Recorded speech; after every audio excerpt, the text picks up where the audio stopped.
Oh, hi. Welcome back everybody to the cooking show, to the cooking stream. I hope you've all been having an excellent Monday. Today's a bit of an atypical day to stream. Hello to Grow. Thank you so much for the sub. Thank you. Hope you're having a fantastic day today. Also, hello to WW, hello to Trash Can Cat Mom, hello to Zen Ultra, hello to Grape 5 Luigi, hello to Tarina Chess, hello to Windows Blues Queen of Death, hi, and of course to Taza and to Iliam. Welcome on in. Hope you've all been having a really good day today. Today is the emergency makeup stream for not having streamed yesterday, so it's good to have all of you. Also, Kazoo, welcome on in. Hello. We have a lot to do today, and I'm pretty excited about today's stream because I will be doing something that I haven't actually done before. In fact, this is going to be a dish of my own creation, a dish of my own invention today, with a couple of inspirations. So we'll talk about it in just a moment. Hair on point, why thank you. I thought mine was a little bit messy today, so I'm glad that you like it. So guys, today, first of all, I do recommend just quickly typing an exclamation mark menu at any point in time today if you get a little bit lost, if you get a little bit confused as to what we're doing. We're going to be making a beef noodle soup today. We're doing a spicy beef noodle soup today. I'm taking inspiration from two separate places. I'm taking inspiration from a bun bo, which is a Vietnamese sort of like pork and beef noodle soup with a lot of different spices. And then I'm also taking a lot of inspiration from a Sichuan spicy beef noodle soup. And so I will be, using some of the stuff that I had in my fridge. We'll be walking through every single one of our ingredients today, and we'll be hopefully making something really delicious. So let's start by talking about the schmeat, the beef, guys. This is perhaps the most important component of a spicy beef noodle soup. I have here a pound of short rib. I think it's actually 2 pounds of short rib, and it is bone in, and this is a slightly leaner side of the short rib. And so the bones and of course all the connective tissue in a short rib are going to really contribute to the stock that we have. It's going to make it really flavorful and delicious, and the meat is going to be nice and tender, and that will be served in the soup. Okay, so the bones are going to give us that delicious beef stock, and the meat is going to be for our consumption. Okay, next, let's talk about one of the most important components for today. I have here a little bit of chili bean paste. This is called tobanjang. You also see this in like a lot of other like different East Asian cuisines. You have a lot of different like fermented bean paste, a lot of fermented chili pastes. But this is tobanjang. This is made out of fermented broad beans, and this is made out of fermented chilies together. And this is going to give us a really delicious oomph to the whole soup, right? This is going to be building up the base. Also, welcome on in, Blacklist. Hello. But yeah, the chili bean paste is going to be one of the most important parts of today's soup. We're going to essentially have a broth component and then a separate base component. Next, let's talk about some of my fresh produce for today. I have here, guys, a nice big bundle of fresh Chinese chives. This is an ingredient that I wanted to get more comfortable with using at home. So I went ahead and bought myself a really nice bundle. Chinese chives are really delicious. They're really aromatic. They're really oniony. They're really pungent. Some people find that pungency unpleasant, but I love it. I love the pieces of it, especially in a soup. And so this was a piece of produce that I always, went out and I would have in a lot of different meals, but this is not actually something I've ever cooked today. And so I wanted to have some in my soup. And then, guys, we have some ginger. Ginger is also going to go into the seasoning paste, as well as the broth itself. We have some tomato for the seasoning paste. We have some garlic. And then last but not least, we have some shallots here that I also wanted to use up. So I'm going to go ahead and set that behind me. Let's talk about the noodles now. Guys, I have here some noodles that you would typically see in a bun bo. These are vermicelli stick noodles. They're really thick and they're almost hollow on the inside. They're really similar to that of a bucatini. And so the reason I really love these noodles every time that I've had a bun bo was because they're so thick and they're so chewy and they have such a good texture to it. This has one of my favorite textures of noodles ever. Okay, and so this is going to be, of course, the noodle component for today. So another point of inspiration for today's dish was the fact that I have a bunch of scallions that I wanted to use up. So we're going to be slicing these up. We're going to be using this as a garnish. And then I also have a bunch of fresh coriander, some fresh cilantro. So I wanted some cilantro in the broth itself. I wanted some cilantro as a garnish. And so that's where this dish is coming from today. I had a couple of things that I wanted to use up, but then also I wanted to experiment and make something new for myself that I haven't actually done before. And then last but not least, guys, we have to talk about our spices and our seasonings. So first and foremost, we have some Sichuan peppercorns, and then we also have some star anise. Star anise is going to add a really lovely you know, licoricey taste to it. And then the Sichuan peppercorns are going to add a really lovely numbingness to the whole dish. And then, guys, we also have some gochugaru. Traditionally in Chinese cooking, you wouldn't use gochugaru, right? There would be other types of fragrant chilies, as they're called. But gochugaru does make for an excellent substitution for other forms of dried Chinese fragrant chilies. So that is the rundown on the majority of the ingredients. Of course, not everything. We're about to begin in a second, guys. We have a lot that we need to get done today. We have to blanch the bones, or rather the short ribs. We're going to be putting it into a pressure cooker pot with a bunch of aromatics, pressure cooking it, and then we'll be building the base for the soup today. With the chili bean paste, with the garlic, with the ginger, with all the different spices. It's going to be really delicious. So, that being said, everybody, if you're ready to begin, I want to hear a nice resounding yes, chef, please and thank you. For those of you that have also not already done so, please check out my Patreon. You can type in !Patreon in the chat. It'll go a really long way towards, you know, I would like to hopefully do this full time one day. And so, any and all help for that would be really, really appreciated. So, are these big cut, Korean cut, or English cut short ribs? Tarina chest? I have no idea. I genuinely have no clue. All I know is, I'm going to show you the short ribs in a second. So let's actually get started on that right now. I'm just going to go over to my cutting board. Guys, I already have a pot of boiling water. So we need to do something called blanching the meat. We need to blanch the meat. And the reason why we need to blanch it, aka dunk it into boiling water, is because any time that you're going to be braising a chunk of meat, it's going to be releasing a bunch of proteins that coagulate at the top in like a gray form of what is called scum.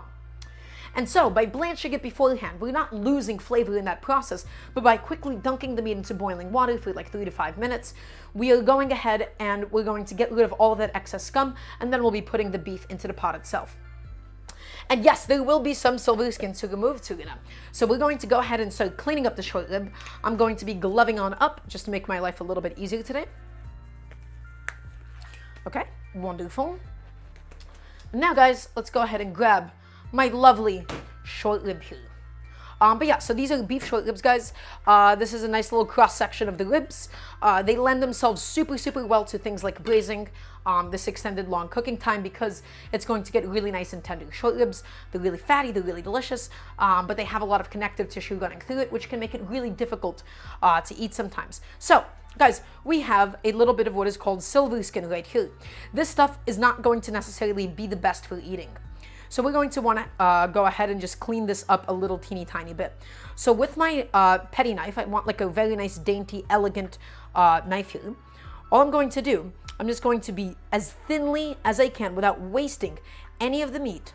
I'm just going to try my best to peel back some of the silver skin, guys. So all I'm going to do is just go in there and just shave off little by little some of that silver skin on top. We have this entire chunk that we need to get rid of.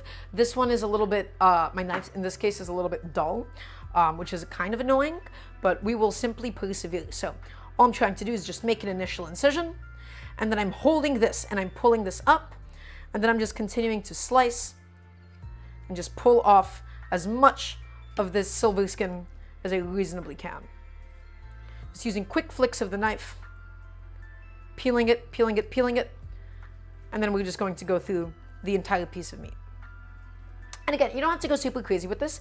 It's going to get tender in the pressure cooker nonetheless, but the reason why I don't like having the silver skin is because it gets kind of like slimy and bouncy in a fairly unpleasant way. It's not a very, very pleasurable texture for me once it actually gets cooked down. And so we're just going through all of this. We're just quickly cleaning this up. I might have gone a little bit too much into the meat side, but that's okay. Ended up wasting a little bit. My technique on this could have been a little bit better, but you know what, guys? I think that's going to be okay. We just want to get rid of this massive chunk of it. And now, let's go ahead and just cut this down into some more sizable pieces. So we have the actual ribs on the back. We have about 4 ribs. We could, theoretically, just cut these into 1 rib sections each. We're definitely going to at least cut them in half like so. Okay, and now let me think, do I actually want to cut this again? The benefit of cutting it again is that it's going to cook a little bit quicker in the pressure cooker, but the consequence is that the meat could easily fall off the bone that way, which is not necessarily what we're always looking for. There's like a big chunk of fat there that we could take out if we wanted to. So now I have to make a decision. Do I want to cut this in half one more time before it goes into the pot? And I'm actually going to say yes, because I think one of these would make a decent portion in of themselves. So I'm just going to go ahead and just cut this down to size. Beautiful. Okay, and that's my short ribs. Nicely and beautifully processed, guys. All we're going to do, we're going to go ahead now and just drop these in some boiling water. So I'm just going to grab it. We're going to go ahead and dunk it in, and then I'm going to be washing off my knife and cutting board while we get ready for the next step. And guys, I know it looks like we're just boiling meat right now, but we have to boil the short rib. Otherwise, a lot of scum will end up just getting developed in the cooking process, in the pressure cooker, and our broth is not going to be so clean and delicious. Okay, so that's only going to be about 5 minutes. You can even just put a lid on it if you'd really like to. Just gonna get some tongs just to nestle everything back inside. And as always, everybody, if you have any questions at all about this dish or about something else, you are always welcome to ask me, please and thank you. Okay, so I'm gonna go ahead and show you this while I just get my station cleaned up. Yeah, there we go. It's going. It's boiling away now, guys. So all we're looking to really do, we're looking to get all of that scum. You can see how dirty the water has gotten since we added the beef directly into it, right? We're starting to see it cloud up a little bit, but with a few minutes of boiling, it's going to get even more gray and it's going to cake up on top. And the reason for this is because there's a lot of proteins that get dissolved out of the meat as the meat sort of like cooks and squeezes out liquid. And those proteins, they coagulate at the top and they can make you broths, they can make you soups, they can make you stews really, really like dirty. And they can give it almost they can give it like a bit of a mouthfeel sometimes that's a little bit unpleasant. So this step I find isn't completely necessary if you're just using bones, but if you're using meat, I find that the most amount of scum is generated via the meat itself. So while that's boiling, that's bubbling away, I'm going to go ahead and just take a little second and wash up my knife. And it's not yes, absolutely right, Serena. It's not blood, it is hemoglobin. So just gonna go grab my knife really quickly and wash it off. Excellent.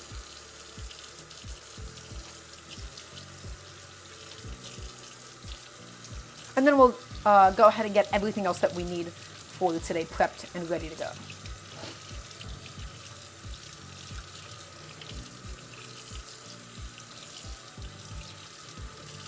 Excellent. That looks good. Hello, Audrey. Welcome on in. Hello, hello. Hope you're having a beautiful day today. Yeah, we are cooking quite often. So guys, I know this doesn't look all that appealing in the moment, but it's not supposed to look appealing. We're supposed to get this dirty step out of the way, done, and then we'll be able to move on into, much more exciting things in just a second. Okay, I thought maybe today I could perhaps be without a hair tie, but I think that is now no longer possible. My hair is getting in my face. It is also time for me to get like a little trim soon on my bangs. Or maybe I'd learn how to do that myself. I don't know. We'll see. We'll figure it out. Okay. Okay. That should be okay. That should be a little bit more manageable. And I'm just going ahead and I'm getting my station set up for the next step, guys. So please forgive me. Please give me a moment. Okay. Now, let's go ahead and get everything else that we need ready for the actual broth component itself. Again, we're making the actual like seasoning paste separately to that of the broth, and I'll talk about why in just a moment. But now we have to get all the different aromatics that we want to actually fully season it. We want to go ahead and get that going. So I have my nice little cutting board set up. I just quickly washed off my knife, and now I'm going to dry it off as well. Okay guys, so the first step is we need to think about which aromatics we would actually like in today's dish. And so we're going to start with a little bit of ginger, a little bit of shallot, and then a little bit of garlic as well. You see this all over Chinese cooking. You see this all over, especially like Southeast Chinese cooking. Ginger, garlic, shallot, it is all over the place. You just have to have it. The shallots are going to contribute a really lovely aliminess, a lovely sweetness. The ginger, its aroma, and the garlic, its pungency. So as for the shallot, you don't really even need to peel it, but the reason why I'm peeling it is because the skin is a little bit dirty and I didn't bother actual, washing of it. Right.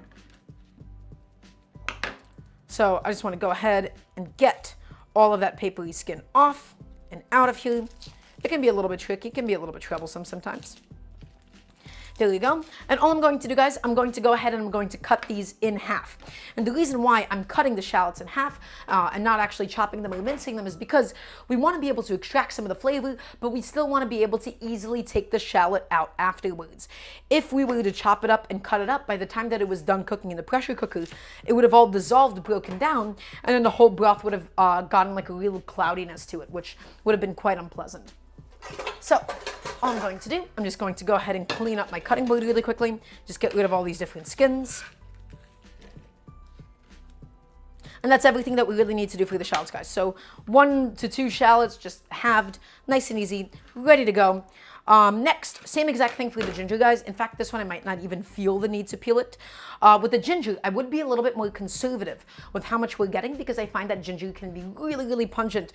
It can really, really overtake a dish, right? So I'm just going to go ahead and cut off a piece about this big. Right, I think that's going to do it for me today because there's still going to be more ginger in the seasoning paste after. But guess what? The bones are almost done blanching, the short ribs that is. So I'm going to go ahead and turn off my kitchen timer. And guys, behind me is my pressure cooker pot with the chicken stock in it, ready to go. So all I'm going to need to do, we're just going to go ahead and pick up each of the short ribs, and you can see how dirty and how funky that water has gotten. And I'm just going to plunge all of it directly inside of the chicken stock. That's 2. And you could also theoretically wash off the meat after if you'd really like to, but I don't think it's that necessary. 3 and 4.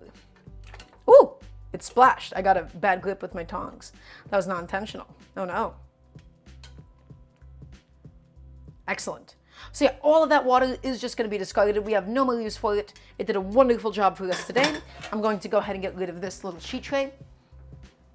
You could get a glass of this funky water, just the thing is it's going to be mostly bland because in 5 minutes you can't really make like a substantial meat stock. So within the 5 minutes of cook time, it didn't really do that much.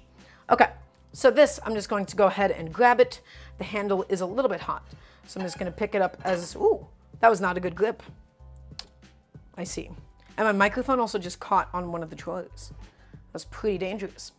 Okay, we're going to go ahead and get rid of that, and then I'll be washing that off later on. And in the meantime, guys, this is the pot where we're going to be building the stock and actually cooking down the meat itself. So let's just go ahead and dunk in some of the shallots. Let's go ahead and throw them in. And again, the shallots really contribute, really nice sweet allium flavor into the whole thing. Okay, now let's go ahead and move on throughout everything else that we need to go ahead and get done. So guys, again, I don't want like that much ginger in this because we're going to have ginger later on. And so I like to really, really control the amount that we're using. We don't even have to peel this one or anything. I'm just gonna go ahead and give it a little smash, just like so. And then we're going to go ahead and dunk it on it. Again, you don't wanna mince this. You don't wanna chop this. Everybody, can I please get a yes, chef? You don't wanna chop this. You don't wanna mince this. And the reason for this is because if you do so, you won't be able to take it out after. Its entire purpose is just to flavor the stock itself. So I'm gonna go ahead and throw that back on into the chicken stock. And again, I'm using my like leftover chicken stock that I had in the fridge. I just wanted something like nice to use it up with. Okay, now let's go ahead and move on and figure out what else we need. We will need some star anise, guys. You can definitely get too much of this stuff. I'm only going to do 2 things of star anise. Okay, they're a little bit broken up. These are really, really delicious. With a spice like star anise, in something savory, you don't want to be able to explicitly taste it. You definitely want to be able to feel it in the context of something.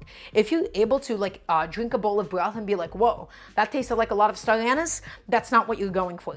So we're only really looking for 2 to 3 of these things. Some of these are kind of cut up in half. So we're gonna do 2 of them. Let's just do 2 of these things.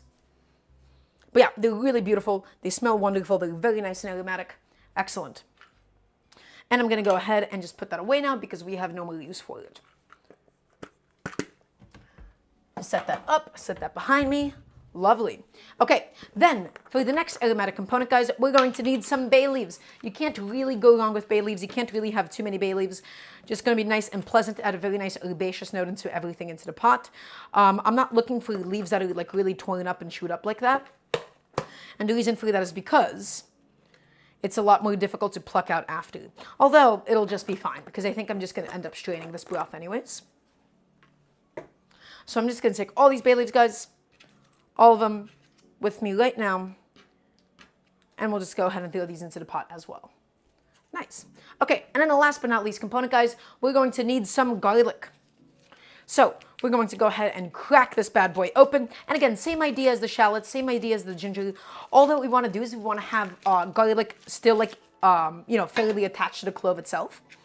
But we don't want it like minced up or chopped up because we just want it to be able to flavor the broth. Okay. Ooh, I'm not able to open this one. Chef, can we ever do the bouquet thing in pressure cookers? I believe so. Yeah, I'm sure you'd be able to. I've never really done it because I've never had herbs that I wanted to bouquet before. And I would typically add them at the end of a dish. But theoretically, you can.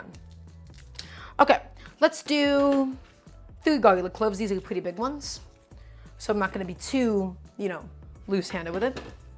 And then, same idea, guys. All I'm going to do, I'm going to take my bench scraper. I'm going to go ahead and just crush it down just so that we can go ahead and peel off the skin, as well as developing some of that pungency from the garlic. Right, that's how we get some of that aroma. That's how we get some of that flavor into the stock that we're building as well. Okay, just pluck it, peel it, open it. There you go. Oh, this one's a little bit stubborn today. A little bit of a challenge. Sweet.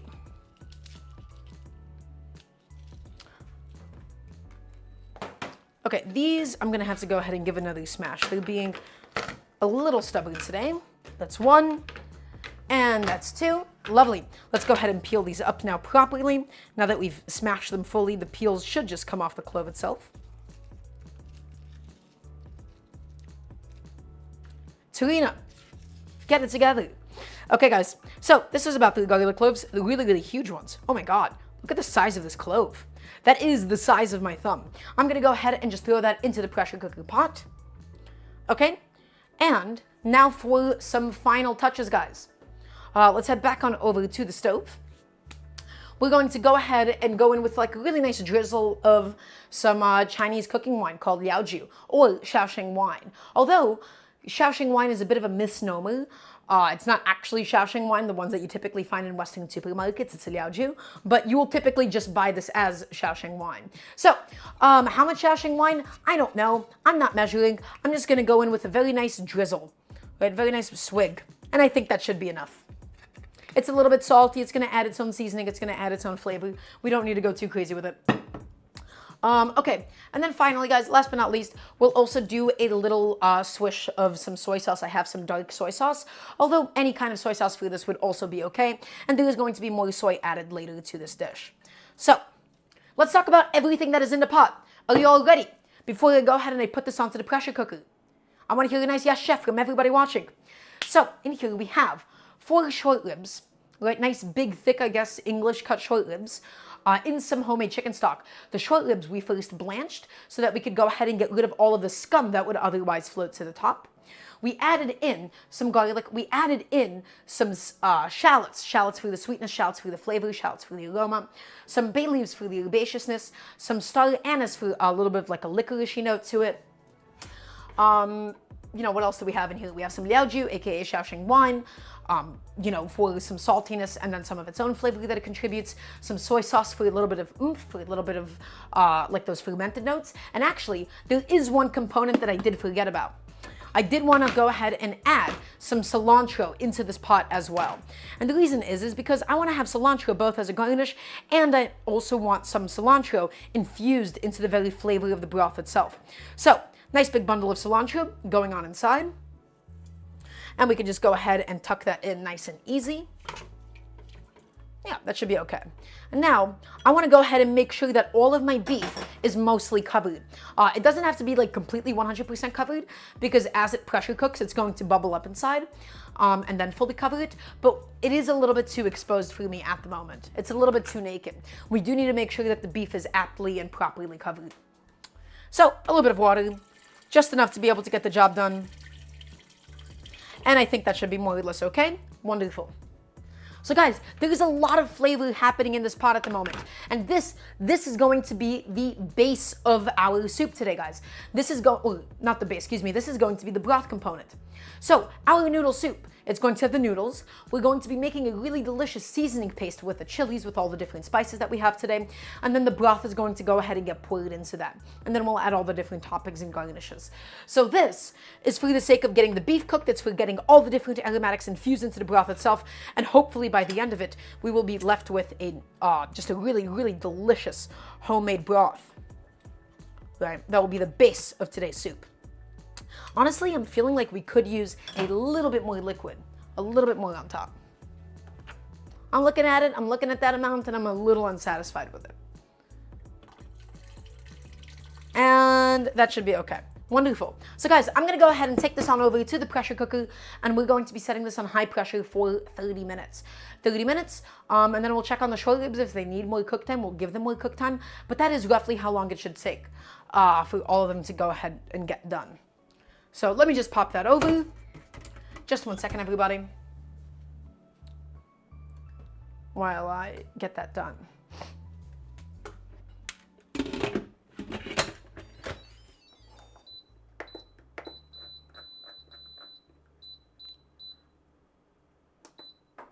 And so guys, again, we're looking for real balance with the short ribs. We don't want them to be so tender that they're falling off the bone and just basically dissolving into the soup itself. But we don't want them to be so tough that they are just so attached to the bone. And if that's the case, that tells us that we haven't actually cooked down the collagen enough. It hasn't turned into gelatin, and it's just going to be tough and chewy, and the stock is going to be bland. So we're looking for that sweet spot. I set it to about 32 minutes for that width of short ribs. There is a chance that when we pull it out that the meat will still be a little bit underdone. And if that's the case, we'll just have to go ahead and put it back inside. Okay, so now we have to think about everything else that is actually going to go into my soup today, into my noodles today. The next step is going to be soaking some rice noodles. So I'm going to go ahead and just take my kettle. I'm going to go ahead and fill it up with some hot water. I'm just going to do this right through my faucet. My faucet does aptly output some nice hot water that's needed. Okay, sweet. So let's go ahead and get that set up now, guys. I'm gonna go ahead and put this away. We don't need this waste bowl at the moment either. And now, once again, these are my noodles that I'm going to be using today. These are going to take a while to cook. So traditionally, these are bun bo noodles. These are thick rice stick noodles, and they're almost hollow on the inside. Really, really similar if you're thinking about like a bucatini. They're super, super thick. So these bad boys, they're going to need that soaking, and they're going to need an additional amount of boiling time after they're done soaking. And the soaking ahead of time, it's not like necessary, but it's just going to go ahead and do a really nice job of shaving off some of the extra cook time. So like typically these would need to be boiled sometimes for like 20 minutes. So instead of boiling it for 20 minutes, we're just going to go ahead and soak it and get that done and out of the way now. So I'm just going to go ahead and take a nice large bowl that can accommodate my rice noodles. And as for how many I'm using today, I don't really know. I'm just thinking about like 2 portions of noodles, right? And they're going to increase in volume quite a bit. Oh no, this bowl is too small. We do want to make sure that they're nicely and properly covered. These will make some substantial portions because, guys, remember that rice noodles, they swell. They soak up liquid and they basically, you know, I don't want to say double in volume, but they definitely multiply by 1.5 times. So I think I'm actually going to give up a few of these. These are basically rice bucatini. Yeah. These are super cool. These are used traditionally in bun bo. And we're not doing a bun bo, but bun bo is one of my inspirations for today's dish. Yes, Sister Ray, I've said this on stream before, I'm pretty sure. Okay, that bowl does seem to be big enough to accommodate this. And yeah, these are traditionally used in Vietnamese cooking. This is a noodle soup of my own. I just have some inspiration from a couple of places. But at the end of the day, what I'm already doing is pretty sacrilegious. Okay, so that's my hot water going in. And in fact, I think I'm just going to do a little bit more because, again, I do want to ensure that all of my noodles are nicely and properly covered.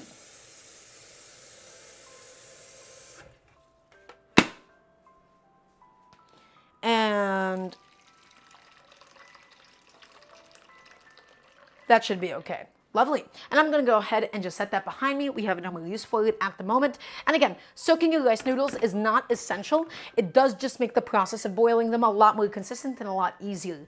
Because otherwise, they will need 20 minutes of active boiling time as opposed to maybe only like 5. Because of the fact that we soak them. The only thing that we do want to make sure of, in the first few minutes of soaking, they could stick with each other. So the only thing you want to do, I plunged my fingers into hot water. It's fine. It's not that big of a deal. We just want to go ahead and just move them around a little bit as they continue to swell and soak it up. Just agitate it every now and then. And I'm going to go ahead and set that behind me. We got that done. We got that taken care of, and we got that out of the way. So guys, we now have to think about everything else that we need to do today.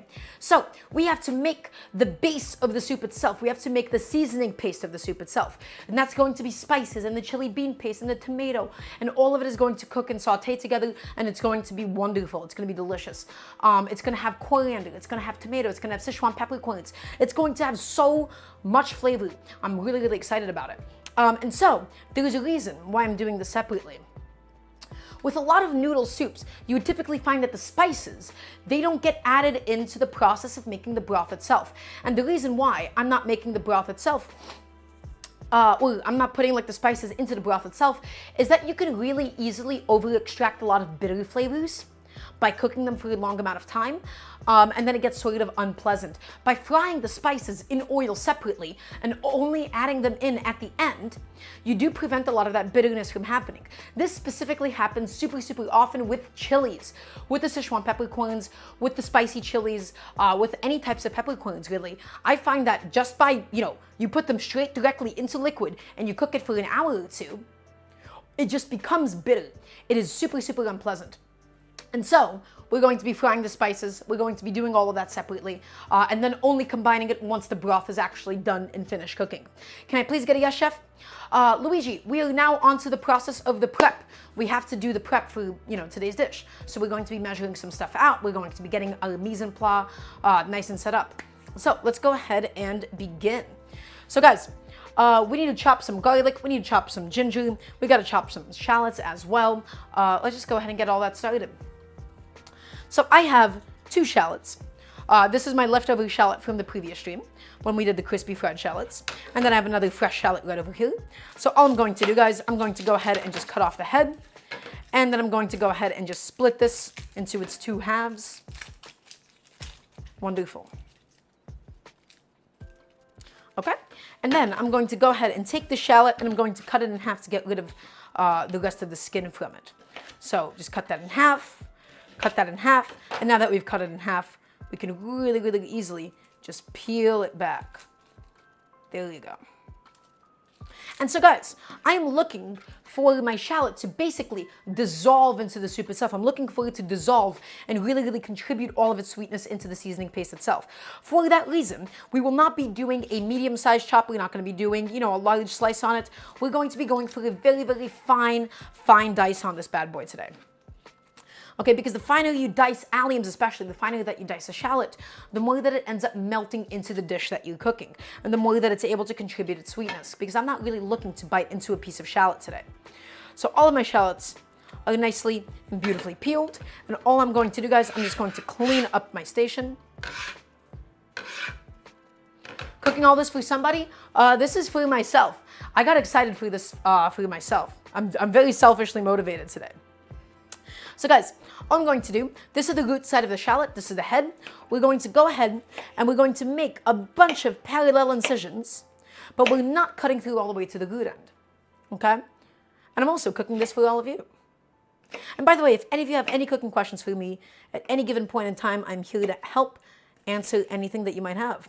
So guys, we fanned it out, and now, nice, fine dice. There you go. That's what I'm talking about.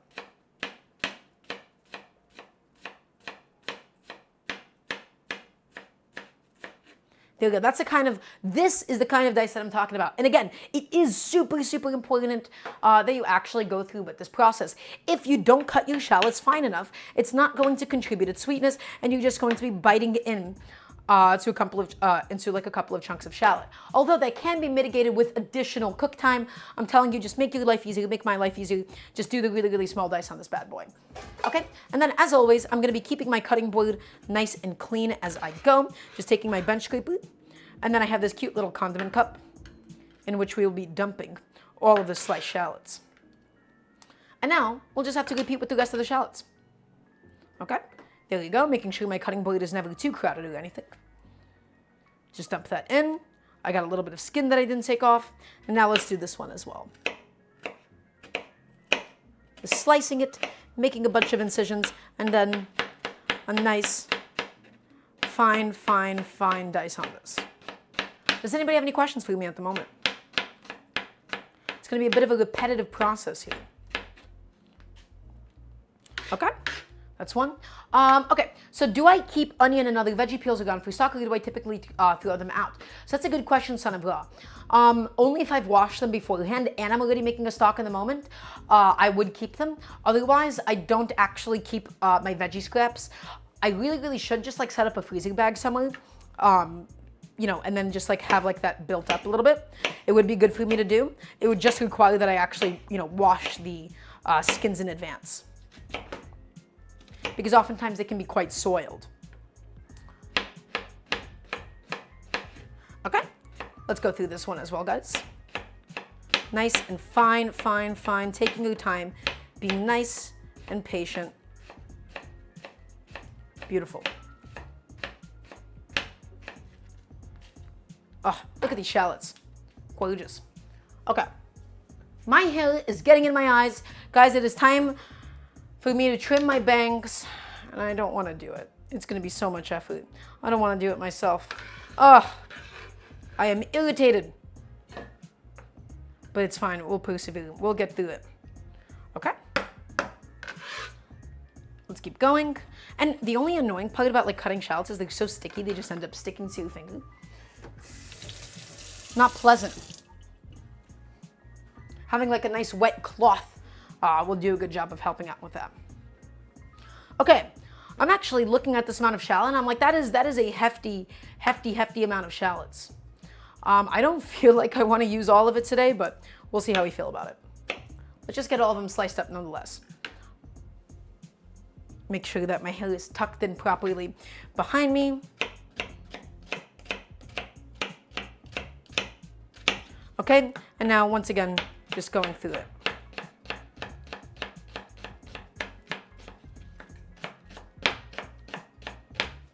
Chef, I have to go. Gonna help Beta edit a fanfic. Okay, Tarina.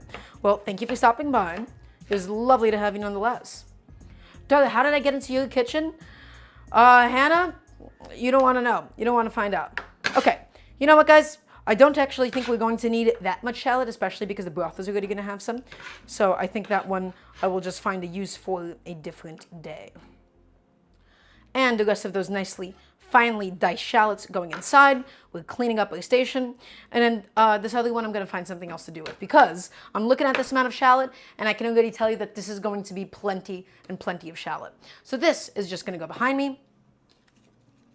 And now let's move on to some garlic. Guys, we need to have plenty of garlic, because in a kitchen, you can't have too much garlic. Well, theoretically, you can have too much garlic, but for something like this, you want that pungency, you want that flavor, you want that oomph that the garlic will provide for us today. Okay, so let's go ahead and get like 1, 2, 3, 4, 5, maybe even 6 cloves. Am I feeling bold? I'm not feeling that bold, actually, because these are some big garlic cloves. Okay, guys, so as you may know, I hate chopping garlic. I think chopping garlic is a waste of time. And so, instead, for today, we have a garlic press. Okay? We have a garlic press, and I'm going to go ahead and just set down each of my garlic cloves and give them a nice little smash. Wonderful. Let's go ahead and give this a nice little smash. And the reason we're smashing them is, again, just so that we can peel them and get rid of all that skin. Ugh. I hate chopping garlic too. It's sticky and it's incredibly inefficient. Okay, and so by using the garlic press instead, we do save a lot of time and we make our lives a lot easier. Also, hello to Death Coil. So guys, again, we're just going through this And we're just tapping off the skin after we've crushed each clove the best that we can. This one doesn't want to come off today. That's fine. Off this one goes. Okay. Friendo Brendo says, I hear some chefs actually are fine with using garlic paste over fresh smashed garlic. Would I ever use the paste instead? And I would not. And the reason why is because I like having whole garlic cloves because I get to control the size and the texture of it. Sometimes I want sliced garlic for something. And when I want sliced garlic, it's nice to have fresh whole garlic cloves on hand. And then additionally, pre-minced garlic, its flavor does change over time. Right? So it's a lot more pungent. It's a lot more concentrated than fresh, like freshly minced garlic. So for that reason, cooking with pre-dried garlic is fine, but it is sometimes a little bit more expensive, and it's just not the same. It's just a different product. And when you need sliced garlic for something, right? Like if you want to have a garnish, if you want to make some fried crispy garlic or something, then it just really, really does pay to have this done. Okay, so that's a few garlic cloves done. Just nicely and beautifully peeled. And all I'm going to do, guys, I'm going to go through my handy dandy little garlic press into my little condiment bowl. By the way, if you don't own any condiment bowls, I highly recommend investing in a few of them. What is happening with my hair today? Bit of a mess. You got a garlic press because of me? Well, I'm happy to, inspire you. Hello to Annie. Welcome on in. Oh, you guys waited? Whoa. From where? What's happening?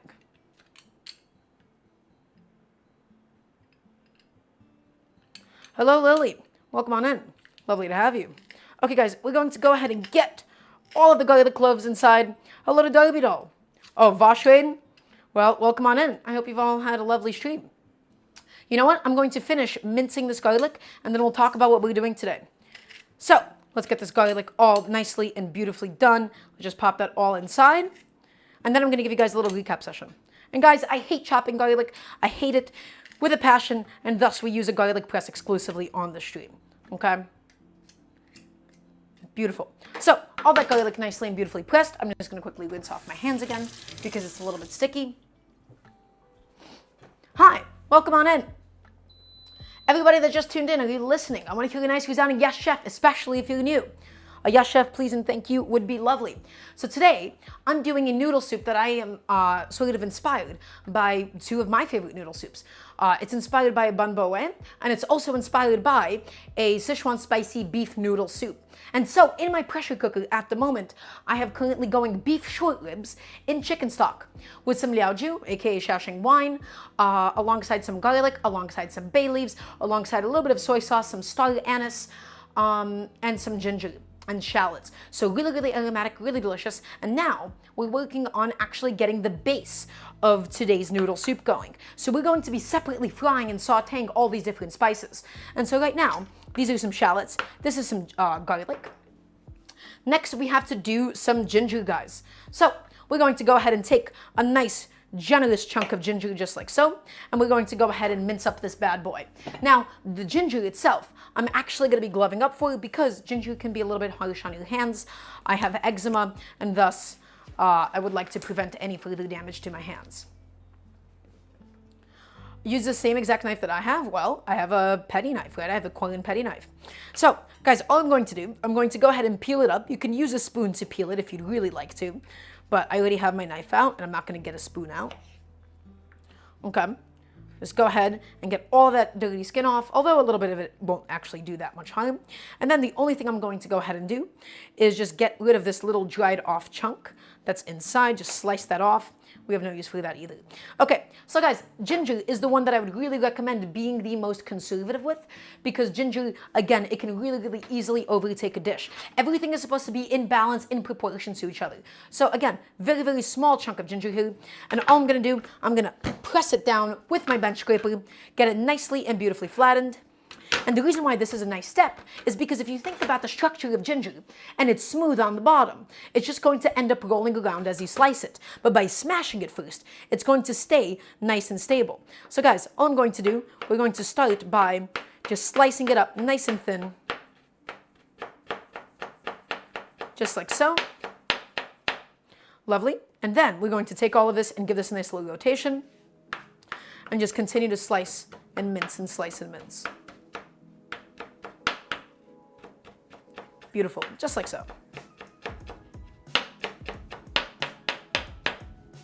Excellent. And then we're going to keep passing through this until we feel like it's adequately minced. Again, I'm not really looking to bite into a massive chunk of ginger today. I just really, really want to make sure that it's going to incorporate beautifully into the seasoning that we're doing. You made Flemish stew today? Ooh, it sounds lovely. I'm glad that it was tasty. Also, hello, Crazy Cookie. Welcome on in. So guys, again, that's basically what we're looking for. We could go a little bit finer if you would like. I don't think it's that important. A little bit finer would be okay though. Excellent. Okay, clean all of that up. And I'm going to go ahead, and because I'm going to be adding the garlic and the ginger at the same time, the ginger can just go straight in with the garlic. And I'm just going to go ahead and take a second just to clean up my station yet again. Discard what I need to do. And then while I also have a moment, the worst thing that you can do is you can leave a garlic press out to dry, because then it becomes impossible to clean after. So all I'm going to do is I'm just going to rinse this and poke it with a brush to make sure that nothing is stuck inside of the holes. You never want to be stuck inside of the, you never want garlic to be stuck inside of the holes. Is what I was trying to say. Thank you. And I'm just going to go ahead and throw that into my dishwasher because we won't need any more garlic for today. Okay, so let's go ahead and move on to some of the other components that we're going to need today. We're going to need some Sichuan peppercorns. We're going to go ahead and need some cumin as well. The Sichuan peppercorns themselves, we're going to be infusing them into the oil, but then we're going to be actually straining them out. And the reason that we're doing that is because otherwise the Sichuan peppercorns, they can get kind of bitter, and we don't really want to bite into one as we're eating today. So let's just start measuring out a couple of the components that we actually need to get done. Okay, so we have some gochugaru. You can use any kind of fragrant chili that you would like. We have some Sichuan peppercorns. We have some chili bean paste.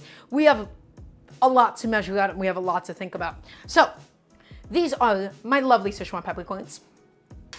Okay, and now we have to also build that infused oil that I was talking about earlier. Okay, so we're going to need roughly, I don't know, let's say a tablespoon of these things. I don't really care that much about the measurements of this today, guys. I'm experimenting a little bit. I'm kind of going off of my own accord. So we're going to do like, I don't know, a tablespoon of Sichuan peppercorns. Okay? And so here's what's going to happen. I am going to go ahead and take a small little pan. We're going to go ahead and head on over to the stove. And guys, the idea is this. All we want to do is we want to create a Sichuan peppercorn infused oil for today. I've actually run out of space to go ahead and put my soaking noodles. Uh-oh. We want to go ahead and make an infused oil. Again, because if we do end up really, really cooking the Sichuan peppercorns thoroughly, we do tend to get some of that bitterness from them. And so I really want to mitigate that. So my Sichuan peppercorns just going directly inside. And then I'm going to be adding in a certain volume of peanut oil. I wish I had some lard. Lard would have been optimal. And again, it's very, very nice to do this when it's all cold. By doing this when it's cold, you don't burn the Sichuan peppercorns before they can properly infuse. We're setting it to a really, really nice low heat, guys. Nice low heat, nice and easy. I'm gonna go ahead and get rid of these tongs because we don't really need them right now. I can go ahead and put my Sichuan peppercorns away while I have a second of time. And then we're just going to be straining the vegetable oil, or the peanut oil, excuse me, back into that same little container. Okay, I did have a little filter that I wanted to use, and I don't actually know where it is. Is it in the dishwasher today? That would suck, because I really, really wanted to use it. I don't know where it is. Did somebody use it? Did somebody touch it? Why can't I find the cooking equipment that I need? Oh, I found it. Aha. Okay, so that is just going to get strained out into that vessel. And then I'm just taking whichever small tool just to make sure that I'm rotating the Sichuan peppercorns. And we're just going to be infusing the oil now. I'm new here. Do you mind if I ask some questions? Yes, I'd love it if people ask questions, and that's what I'm here for. I'm here to teach you all how to cook. So you asked me about my cooking background. You asked me, am I a chef by training or something similar? I am just a lifelong amateur professional chef. I've been cooking since I was about 7 years old. I'm 21 years old, so I've been cooking for 14 years of my life. And so, I'm I'm not professionally trained in the slightest, because all I want to do is I want to teach people what it means to actually cook at home. It is a long time. It is a long time. And I don't think I was very good for a very long time either. Up until quite recently, that is. So guys, again, we're just looking to infuse the oil. We're looking to get all those delicious fried, toasted Szechuan peppercorns inside. And we just need to get this until the point that it is lightly, and I do mean lightly smoking. You don't want to kill these things with heat. Okay? But yeah. Let's go ahead and get all of that nicely done and nicely infused. You can tell because the oil looks a little bit cloudy. It looks like it has some air bubbles inside. That's the little bit of remaining moisture that the Szechuan peppercorns have inside, just sort of cooking out. And then as soon as these things start smoking ever so slightly, we'll go ahead and pull them out.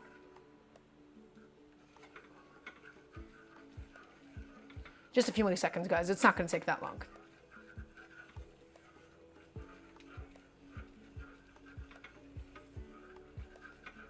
Okay? Does look pretty good. We're just looking for it to stop bubbling. We're looking for the moisture to be gone. We're looking for them to be slightly toasted. And yes, Szechuan peppercorns aren't spicy at all. You're absolutely correct. Szechuan peppercorns are numbing. There's a very different chemical reaction that happens with Szechuan peppercorns that makes your mouth feel numb. Okay? Also, hello to Chill Dastario 99. Welcome on in. It's a completely separate chemical reaction actually taking place. And so we're just looking for this to be nicely and beautifully and fully infused. You can tell that it stopped bubbling, for the most part at least. We're just giving it a little second for them. And just lightly smoking, guys.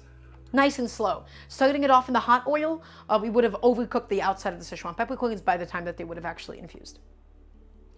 And today's dish is going to be a lot of effort, guys. We are doing so many different components for today. I wanted to challenge myself. I want to challenge myself with something new.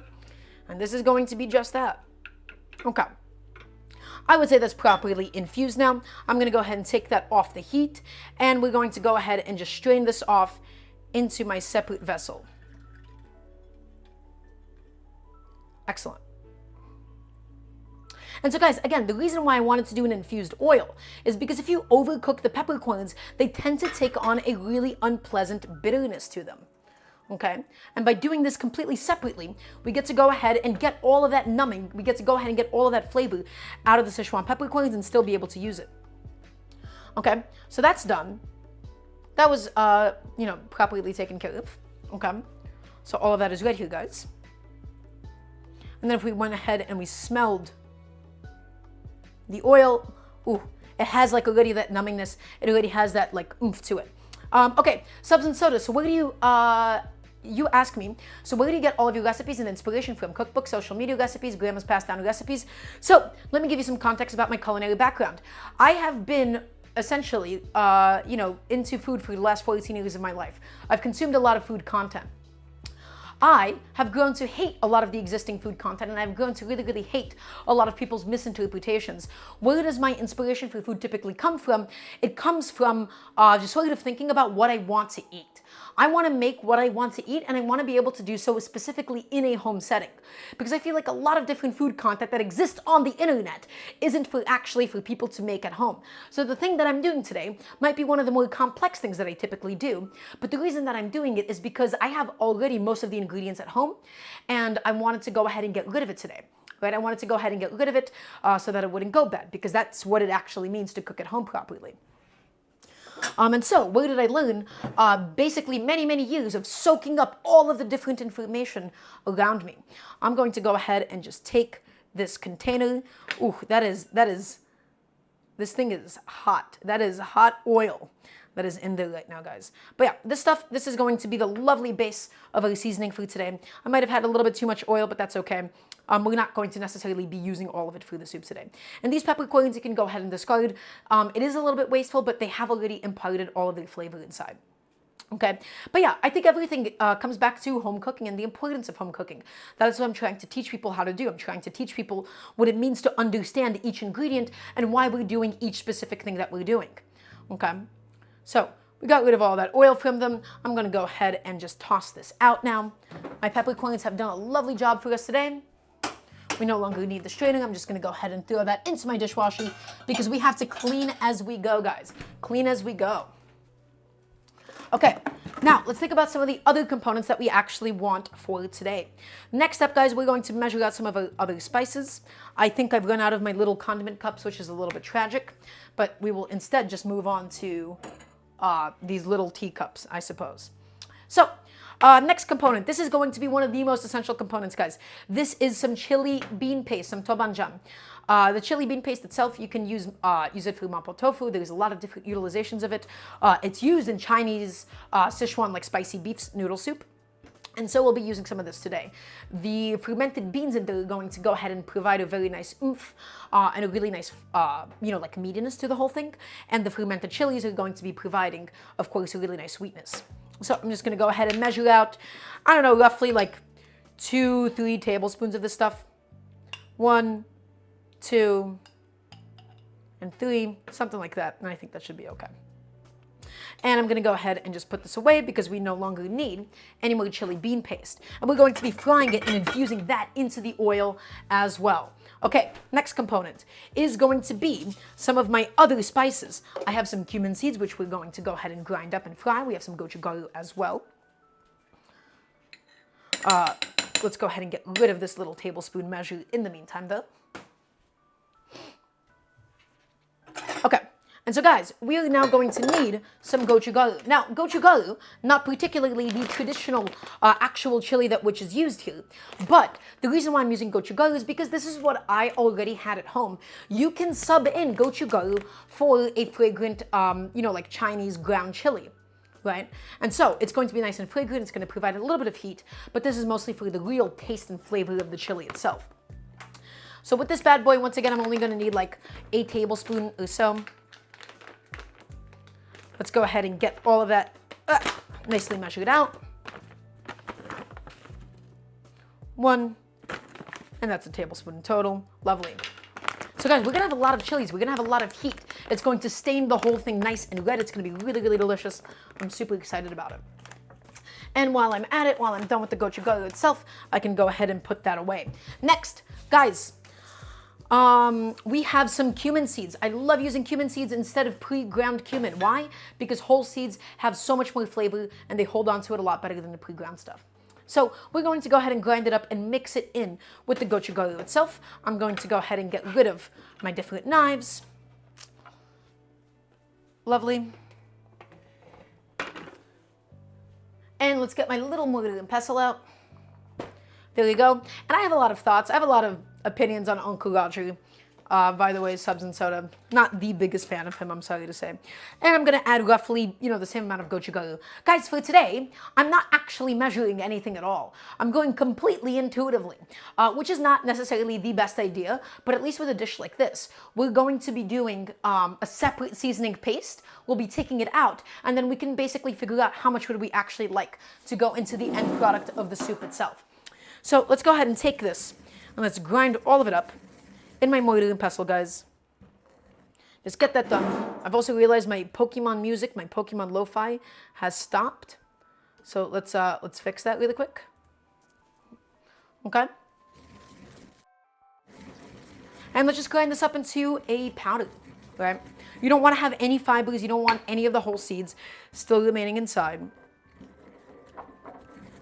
Just go ahead and just process it and grind all of it up.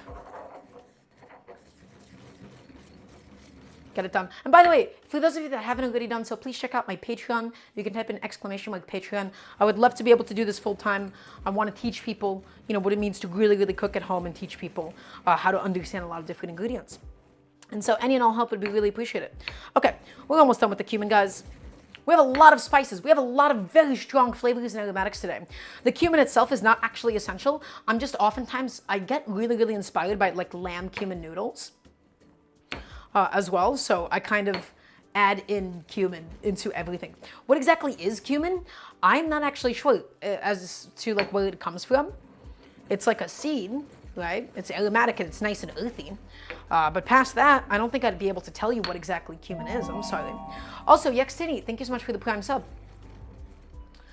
Yeah, and I'm not using the molcajete for this. I'm not using the molcajete because it would of course get stuck inside, and it's a little bit too big. It's a plant. Thank you, Grow. You quit smoking recently? Well, I'm very happy for you.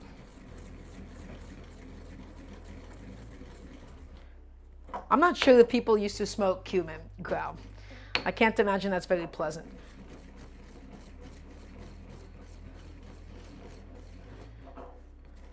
Okay. I think that should be enough. Again, we're just looking to get some of the big fibers out of the way, but if there's a few left, that should be just okay. So let's go ahead and just grab a little teaspoon and let's spoon all of that out, and then we'll talk about all the different spices we have and what we still have left to do. So in with the gochugaru, all of it goes. Okay, there you go. Lovely. So all the gochugaru, all the cumin, nicely and beautifully mixed up together in unison, in harmony. I should do a gardening stream. I live in New York City. There isn't that much gardening to be had here, I'm afraid. I don't think it really works that way that easily. Okay, let's see what else we actually have. What else do we have to get done for today? Just put my cutting board back on. We have outlived the use of the mortar and pestle now. Okay, what else do we need to do? We need to go ahead and chop up some tomato. That does need to happen. Right, we want to go ahead and process up this tomato. This tomato is also going to be added into the soup as well. It'll be really, really pleasant. Have I considered hydroponics? I have, 8 years ago. It's a lot of effort, and I don't know if I have the time for it at the moment. So when should I use the mortar and pestle versus the other one, versus the molcajete, I assume you're talking about? A molcajete, really it was more so the fact that my molcajete was too big. But with a mortar and pestle, those are typically more for pounding as opposed to the grinding motion itself. So the fact that I was grinding with it was actually a little bit inefficient and a little bit not ideal. But the stone ones, these are for crushing spices. These are for like crushing peppercorns, and a molcajete is for like your wet stuff, like your salsas, is what I would like to say. Okay, so guys, we're going to go ahead and just slice the tomato in half, and we're going to go ahead and just pop out the core with a couple of diagonal incisions because it's really woody and unpleasant. 1, 2, perfect. How do I spell that? Are you talking about the molcajete? And so guys, we're going to go ahead and just make a bunch of slices through the tomato. It's actually a little too tough at the moment, so I'm going to be using my other knife, my better knife, because I haven't sharpened that other one in a while. Okay, nice slices all the way through, and I'm looking for a fairly fine dice on the tomato as well. Okay, so just get that processed, get that done. I should have probably gloved up for this, considering tomatoes are quite acidic and pretty bad for my eczema, my poor eczema hands, but that's okay. It's okay, Jack. It's lovely to have you back. So we're just going through this tomato, we're going through it, we're getting it done, we're making it happen, making it happen. Okay. Ooh, that one ended up slipping a little bit. I had a bad grip on it. And now let's cube it, cube it, cube it up. Can I give some tips on how to hold a knife properly? I can. I do a pinch grip. So with the back, with my thumb, right? My thumb is all the way up here, nice and aggressively up the actual blade itself. And then my index finger is all the way up to the blade itself. This is only possible if you have something like a chef's knife and it's wide enough. And so this way, you have a lot of very nice control over the knife, and it's not as strained of a motion as having your index finger on top. I would only do this grip if I needed super high precision, like if I were doing sushi or something. Otherwise, nice big aggressive pinch grip. For my chef's knives. Okay guys, so all of my tomato has now been nicely and beautifully processed. I'm going to go ahead and grab a little bowl, or a little teacup in this case again, and we're just going to go ahead and just scoop all of this stuff out.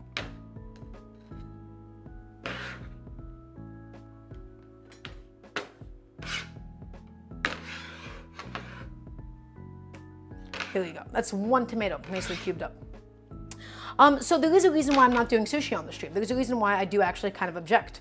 And the reason for that is because I don't live near an area where I could actually reasonably afford good quality sushi fish. I'm a very big when in Rome kind of guy. So I'm going to be getting the kinds of ingredients that are cheap and available and accessible to me. And so, with something like good quality fish near me where I live, there is nothing that is even close to my price point that is accessible. So that is the reason why I wouldn't be actually doing sushi, because I also don't consider that to be, in my context, home food.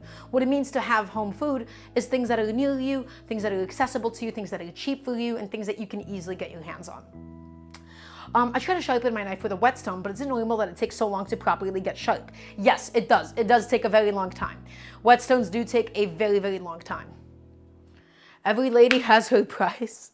Yes, I suppose that is one way of putting it. So guys, we're getting all of our mise en place set up. We have the spices, we have the chilies, we have the tomato, we have the shallots, we have the garlic. Let's think about what else we need to get done and get processed for the seasoning paste itself. And I actually think for the seasoning paste, that's actually going to be it. So let's go ahead and walk through all of this. And really quickly, I'm going to just rinse off my carbon steel knife so that it doesn't rust.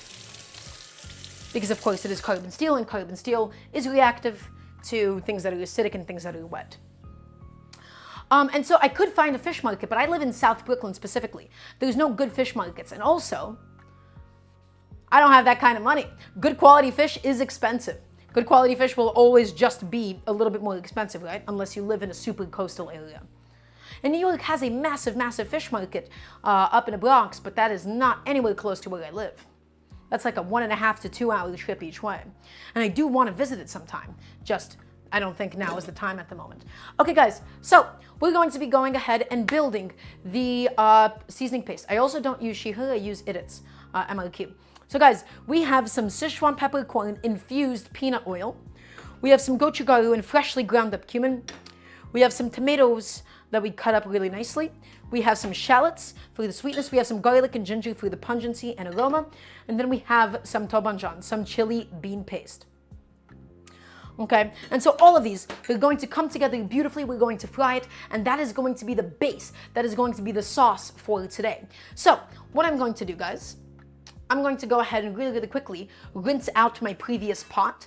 This pot that I was using for blanching the beef itself. We're going to be using it for building the seasoning paste. So I'm just going to go ahead and get that done really quickly. Please excuse me while I do so. I just want to minimize the amount of dishes that we're using today.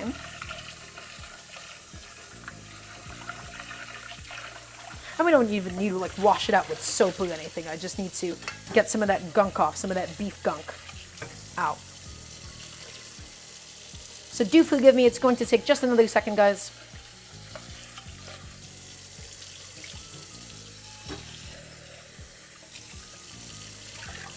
Okay, that has been now mostly scrubbed out, mostly washed out. Lovely, good to go. Will I ever see a chopped cheese stream if it hasn't already been done so? Probably not, and I'm going to tell you why. I don't think that that is something that I would actually constitute as home food. The reason why a chopped cheese works is because when you have a nice big flat top, it's really, really easy to really get on top of something to be able to really chop it up. You have a lot of surface area. I don't have a flat top. I don't have a plancha, right? And so for things, I don't make burgers at home either, right? Something else that I really do, think benefits from having a flat top. But yeah, I don't make burgers. I don't do that kind of stuff. Mostly because I don't actually think it's home food, and it's something I would typically go out for. Okay, so guys, we have all of our different components that we need to actually make the seasoning paste the actual base, the thing that's going to bring the heat and the flavor into today's soup. So let's go ahead and get started with all of that now. So guys, on the stove, I have my trusty little pot. And then I'm going to be putting it onto a nice medium heat. And in there, I will add all of my peanut oil. Okay, so this is my peanut oil that I infuse with the Sichuan peppercorns. The reason why I infuse the oil with the peppercorns is because the peppercorns, aside from the fact that you don't want to bite into them, it's the fact that they can get a little bit bitter as you cook them, especially in liquid. And so by separately toasting them, by separately infusing them, we don't get any of that bitterness and we get all that flavor instead. Also, dude process, thank you for being here. It was lovely to have you. So the oil going inside, and we're going to heat it up. Okay, let's start thinking about the order of operations. Guys, we have a lot of different components to use today, right? We have the tomatoes, we have the gochugaru and the cumin, we have the chili bean paste, we have the garlic, and then we have some more wet ingredients coming on in as well. So Why do we decide to add things at a certain order and when? The reason why we add things at a certain order is because we need to take into account two factors. We need to take moisture into consideration, and we also need to take into consideration how quickly it takes for something to burn. So the things that take the quickest to burn will be added basically last. The things that are wet will be also added last, so that they don't have so that they're basically able to cool off the pan and stop anything else from burning. Because water inhibits the ability of things to actually sear and burn. So we're going to be starting by adding in my shallots. The shallots are going to be the first addition for today, guys. The shallots need the longest amount of time to cook and actually get soft, and they don't actually burn all that easily. Then we'll be adding in the garlic and the ginger, and then we'll be adding in the spices, then we'll be adding in the chili bean paste, and then we'll be adding the soy sauce and the liaojiu. So that's my order right there. Shallots, then garlic ginger, then my spices, okay, then my chili bean paste, and then my soy sauce and my cooking wine. Okay, and we're adding the wet things last because we want those to be the thing that cools off the pan. Tomatoes will be the last addition, excuse me. I did neglect to actually mention that. So we're getting the oil nice and hot. Although the oil doesn't actually have to be screaming hot or anything, all we're going to do, guys, we're just going to go ahead and gently add in the shallots. Lovely. And just give that a nice little stir. And you can see that is the amount of oil that we want. Guys, we want the oil to be nicely, properly covering the shallots. We want the shallots to get nice and soft and to melt in. You don't want the shallots to be in contact with the naked pan by themselves. Okay? Is that clear? Can I please get a yes, chef? I want to make sure that you're all listening. I don't want the shallots to burn and scorch. I want them to gently, beautifully fry. I want them to infuse all of that oil with their sweetness, with their flavor.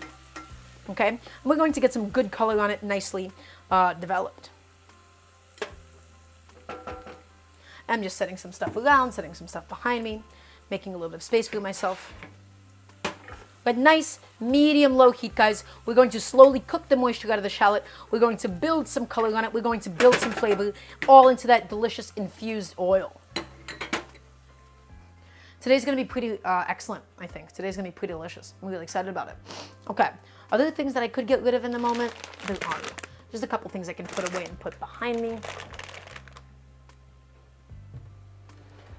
Because my kitchen is admittedly a bit of a mess right now. There's a lot happening at the moment. I don't think I need my tablespoon measure either anymore. So I'll go ahead and get rid of that. I just want to make sure that I'm staying nice and clean and consistent, guys. And so now, once you hear that sizzling start to die down, that is a good indication that a lot of the moisture out of the shallots are being cooked out. And once that moisture is cooked out, that is when the shallots can begin to burn. You can smell it, you can hear it. You can see that the oil is becoming nice and clear as the water has cooked out. Okay? Beautiful. And so we're also not going to be adding any salt into this dish until the end, and there's a reason for it. A lot of Chinese cooking specifically has already existing salty ingredients. For example, we have the chili bean paste, we have the soy sauce, and we have the Chinese cooking wine. All of those ingredients by themselves are already really, really sweet, or salty, excuse me. And so we won't really know how much salt we need until the end. Jack, have I seen Guga's latest video? No, I haven't. I don't watch Guga, aside to feel something.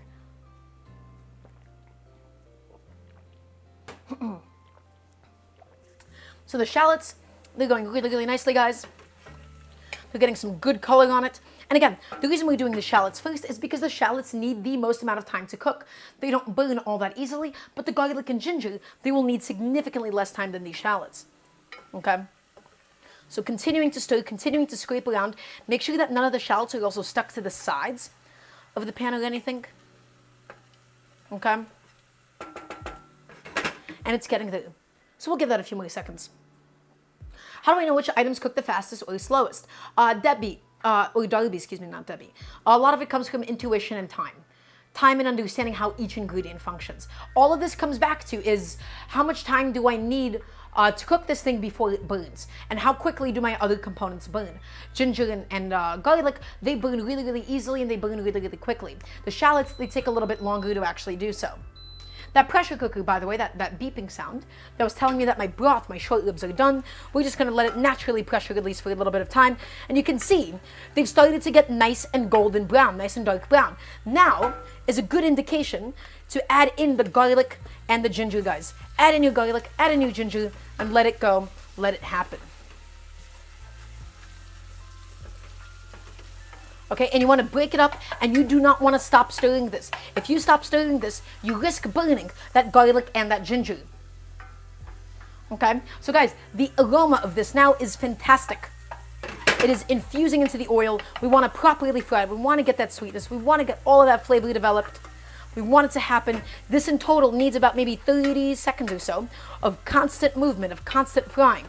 So keep it going, keep it going, keep it going. It's getting nicely and beautifully toasted. And now we're going to go in with all of my spices, guys. All of my spices just going directly inside. Okay? That's my gochugaru.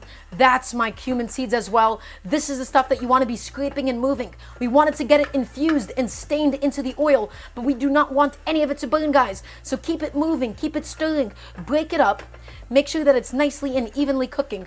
And now, in just a moment in time, we will be adding in my lovely, delicious chili bean paste. So give that a second, let it go, let it fry, let all of it toast, let it infuse into all of that delicious oil, but keep scraping up the bottom and make sure that nothing is sticking. And now, guys, we're going to be adding the first of our wet ingredients, the chili bean paste, directly inside. And the chili bean paste is going to help cool things off a little bit, and that additional moisture is going to help prevent anything from burning at the bottom of the pot. But we're looking to still fry the chili bean paste, guys. We're looking to stain the oil, okay? Because we don't want completely raw, unfried chili bean paste here. Okay, so we're just letting that go for a second. And then in just a moment's time, I'll also be adding in my soy sauce for this. So guys, again, I apologize for not being able to look at the chat while this is happening. This is just an essential process. We're looking for the oil to essentially separate out of the chili bean paste, and we're looking for it to look nicely and beautifully stained. And that's a good indication that the chili bean paste has done its job, that it's infused into everything else, and it's all getting really nice and delicious. There you go. Guys, look at that. All of that. Do you understand how many spices? Do you understand how much flavor this pot currently has? Okay, it has flavor, it has serious aroma, it has something to say. It's spicy, it's delicious, it's aromatic, it's flavorful. It has everything that you could possibly want inside. So the chili bean paste, it's going to again add those delicious fermented notes. It's going to add in that lovely funkiness. Beautiful. And the tomatoes, they will be the last addition, because from then on, it can't really fry anymore as the tomatoes release their liquid. So guys, we're going in with a nice, generous glug of soy sauce. I have some dark soy sauce. You can use whatever kind of soy sauce that you have. And then I'm also going to add in some liaoju, some Shaoxing wine as well. Just a little glug of that as well. Okay? And we're just stirring it all in. We're mixing all of it up. And this is going to be my delicious base for the soup itself. This is what's going to give it so much flavor and aroma and character. Okay, guys? There you go. Nicely and beautifully stained. Everything soaked up. Thank you very much. And now, last but not least, we're adding in my tomatoes. And tomatoes, they're going to need a couple of minutes. We didn't add the tomatoes sooner because once the tomatoes added, they're effectively going to stop anything from frying. Okay, they're going to just basically leak out all of their moisture. It's going to stop everything else in the pot from frying. And so we just want to be able to get the tomatoes somewhat softened and cooked. Okay, so that's our only goal at the moment, guys. Just getting our tomatoes to where we want it to be. And that's it. That's going to be the seasoning paste. That's going to be the base for the soup today. Look at the amount of ingredients. Look at the amount of components. Guys, it's going to have flavor. It's going to have character. It's going to have so much love. It's going to have so much spice. It's going to have everything that you could possibly want and more. So I'm really, really excited to see how this ends up coming out today. Okay? Just stirring this up, continuing to stir this up. The tomatoes are going to need a few minutes until they just break down a little bit. And then we could also add in some sugar into this if you would like, but I think I can also just add it in at the end and adjust for the sweetness. it's got chilies, it's got garlic, it's got ginger, it has cumin, it has Sichuan peppercorns. This paste right here has so much love and care and effort put into this. Can I please get a yes, chef? From everybody watching, I want to make sure that all of you understand how serious this is. Because we don't mess around. Chat, do we mess around? Now I want to hear a no, chef. After you said yes, chef. Thank you very much. And I'm just going to go ahead and just take a second and put a couple of things away. Nothing is really at risk for burning in this stage because, again, we just added in a bunch of wet ingredients. And again, all I'm looking to do is just to soften up my lovely tomatoes. We'll keep mixing it. We'll keep crushing everything. We'll just keep it all going. We'll keep it all cooking. Oh, yeah. Wonderful.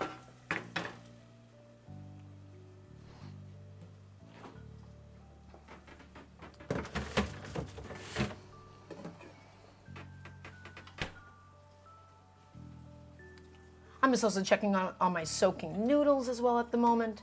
They seem to be doing well. Lovely. Okay, how's this going? How's this progressing?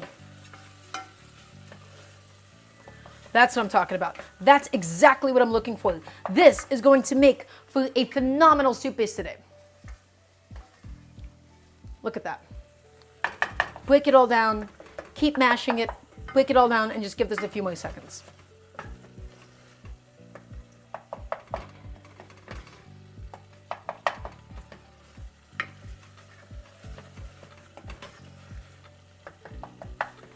And then we'll be releasing the pressure on the pressure cooker, and I'll be showing you my lovely broth, and we'll be making the broth itself.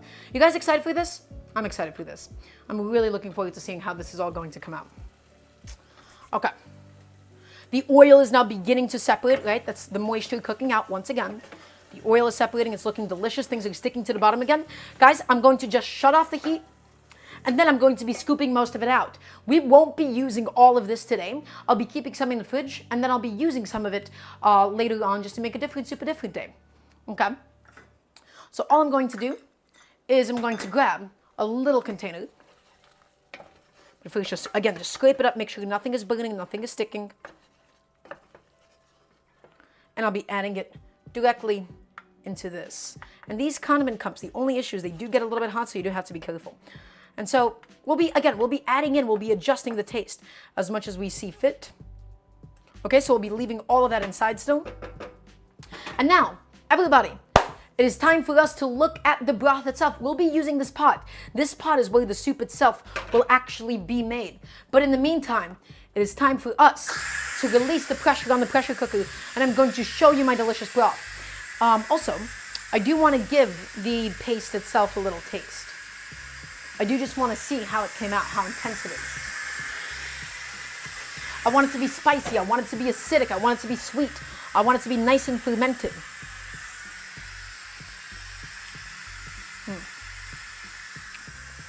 Woo!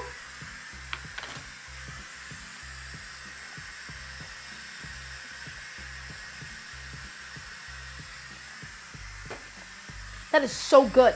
That is excellent. That was doing exactly what I wanted it to do. And now we're going to get those meaty flavors in. We're about to finish releasing the pressure on the pressure cooker. We're about to go ahead and get that delicious stock inside.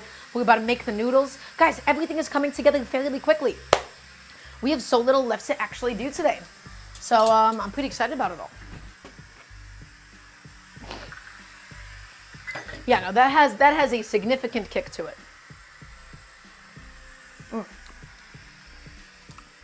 Tomatoey and spicy and cumin. I mean, it has everything that you could possibly want inside of that paste itself.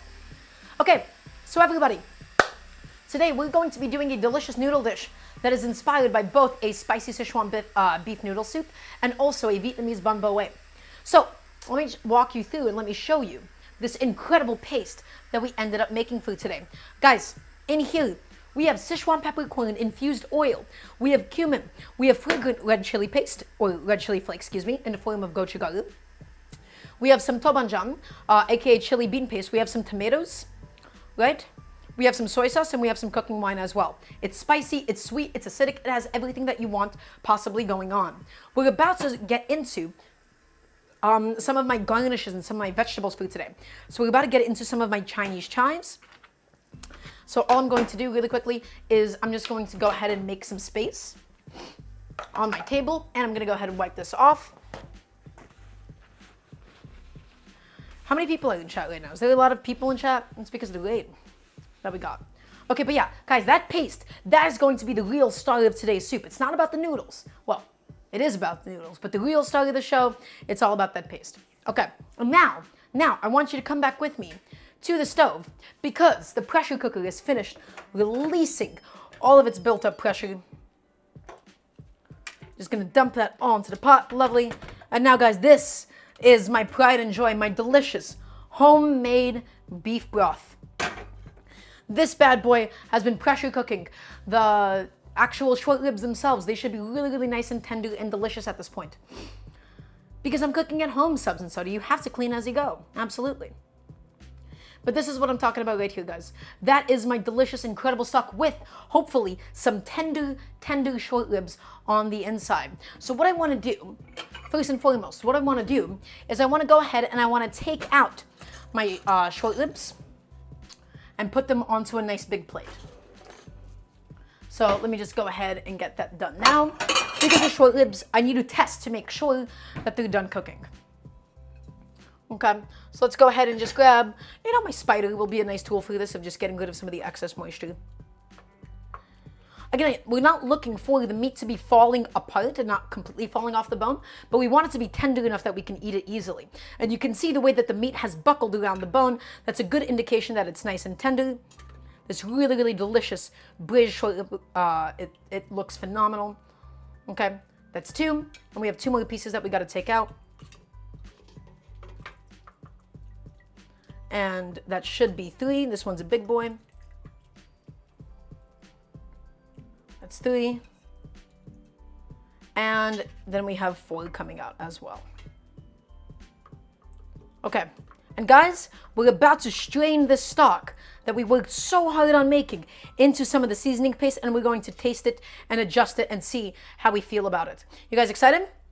I want to hear another yes, chef. I know you guys have already said that you're excited so many different times, but I still want to continue to hear it. So those are my short ribs, nicely taken out. And I'll talk about what I use in the broth as well in just a second. It has some soy sauce. It has some liaojiu. This was a previous chicken stock that I made. It has some star anise. It has some ginger. It has some garlic. It also has some shallots. It's really, really wonderful. Okay. So all of these solids, we have no use for it. They have done their job for us today. So all I'm going to do is I'm going to grab a little strainer and I'm going to throw it over this pot. And we're going to go ahead and strain out this incredible, rich, delicious stock all inside. Let's go ahead and get it and let's pour it in. I'm not going to use all of it for today. I'm going to save some so I can make a separate beef noodle soup at a later date. But guys, that is my finished product of the broth. And all of this has to just boil along together just a little bit, just to make sure that the chili bean paste that we did can just properly infuse inside. Look at it, guys. Look at it. Wonderful. Just get everything nicely and beautifully dissolved on the inside. Look at that. That's gorgeous.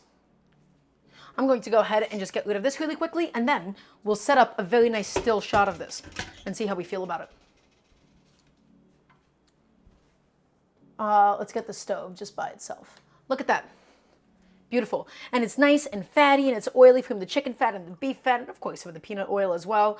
Guys, it's supposed to be fatty. It's supposed to be oily. Just trust the process. Okay? Beautiful. Glistening. Delicious. All right. I think I should have a taste of it as it is, and then I'm going to boil it together a little bit. So I'm just going to grab my spoon. Oop, I just got a nice big heaping spoon of the fat, actually, from the top. Let me see if I can get a proper taste of it easily. It's actually not that easy. There is a lot of fat on top. So I think I'm just going to have to ladle some instead. I'm going to have to grab some, I'm going to have to ladle some, and just call it a day.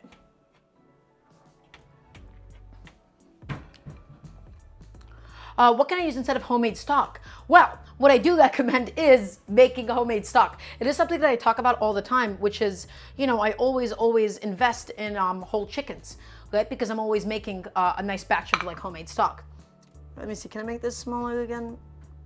Yeah, so otherwise I would use better than bouillon if you absolutely had to. But my first recommendation, first and foremost, will always be to make homemade stock.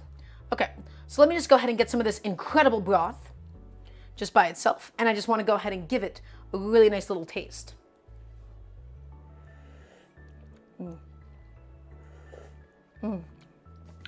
Guys, that has the flavor that I was going for.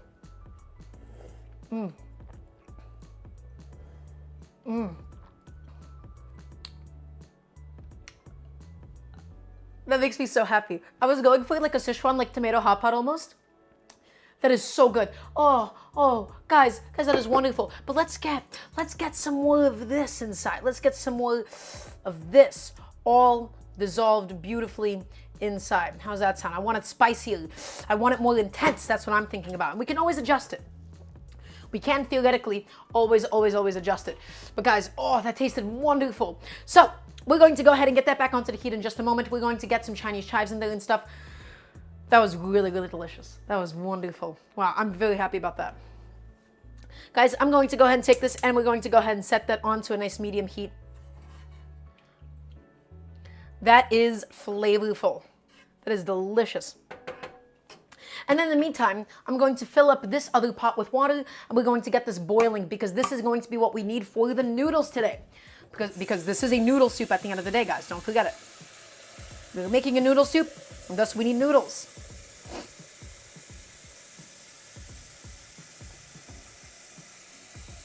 So this pot, I'm getting it filled up. I'm going to get this bad boy onto the stove as well. And I'm just going to have this boiling away behind us. Where's my lid? Lovely. But yeah, I want it to be more spicy. I want it to be more intense. But guys, that is exactly like the kind of like Sichuan, like tomato hot pot that I was kind of going for as well. So I'm very, very satisfied. I'm very pleased with myself in that regard. So we've made the broth. We've made the seasoning paste, the chili paste itself, right? And now all of this is going to boil together just a little bit because I want all of it to just infuse inside. Now we have to think about the garnishes. We have to think about the toppings because we have scallions, we have Chinese chives, and we have plenty of fresh cilantro. The Chinese chives, they're going to boil into the hot soup a little bit. We still have to go ahead and cook the noodles as well. Again, I want to show off my noodles a little bit. A lot of my inspiration for today's dish came from Mmph, right? So the Vietnamese, like pork, beef, spicy noodle dish using these super, super thick noodles. Right, these bad boys right here. And so they've been soaking in water so that we could cut down on some of the cooking time. I'm going to go ahead and put that behind me yet again. Okay, and now let's talk about garnishes, guys. So first and foremost, we have scallions because again, you can't do this kind of food without scallions. We want plenty, and I do mean plenty, of scallions on top and inside. I love scallions to death. I want as many of them as I possibly can fit reasonably, or maybe even unreasonably. So let's go ahead and just get these bad boys thinly, using the full length of my knife, nicely and thinly sliced up. I don't know how many scallions this is. Guys, I'm not measuring anything today. I'm just going entirely by vibes.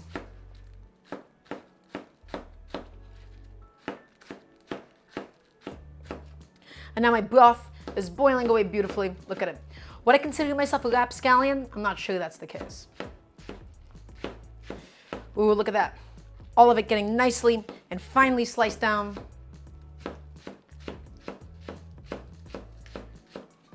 Okay. Yeah, I was pretty happy with the way that broth tasted. That was really special. So again, this is going to be for my garnish, although we could throw some in if we would like to. And if anybody has any questions for me, I'm here to help you learn how to cook. Oof, we have a lot going on. We have a lot of different components for today. So I am going to go ahead and take all of my scallions, nicely sliced, ready to go, and put that onto a separate plate. Excellent.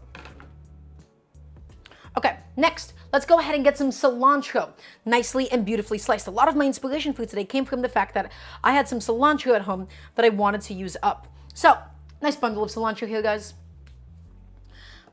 Let's go ahead and throw that into the fridge. The rest of it, that is. We have so many components today. Today is a bit of an overwhelming day, so please forgive me. I do apologize for that. I'll just give my excellent broth another stir all the way through. Look at that. So, as for my cilantro, let's go ahead and once again, I hate the texture of the stems. I want to go ahead and pick those off a little bit. Can you link stuff in here? I'd prefer if you didn't. I would prefer if not, if that's okay. Only my Twitch clips. So, let's go ahead and get these, the cilantro off of the stems. And again, this was a lot of my inspiration for you today. I wanted to use up all of this excess cilantro that I had in the fridge, and I'm always looking for new ways to do so. And so, I want to have it as a garnish on today's soup. Okay.